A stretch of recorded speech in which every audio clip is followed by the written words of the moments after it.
Hi, I'm Chef Jeff White. Today we want to show you the different modes that go with the Perfect Fry PFA.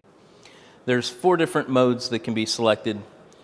After you turn the unit on and it preheats, your preset button will select the different modes.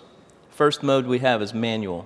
In the manual mode, you'll just simply select how long you want to cook the product for, load the product, and then the unit will cook the product. So in our manual mode, we're going to go ahead and fry up 3 pounds of French fries. What we're going to do is we're going to select how long we want to cook the French fries for. We're going to put it in for 3 minutes. It'll tell us to open the lid and load the food. So we open the lid. We add them right to the drawer. Now remember, in the Perfect Fry, you can load up to 3 pounds of food product into the drawer. We don't want to overfill the drawer, so in the event that we have a little bit more than we need, we just go ahead and simply remove it.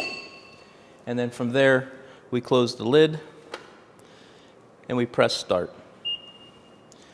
The Perfect Fry is going to push the drawer into the basket.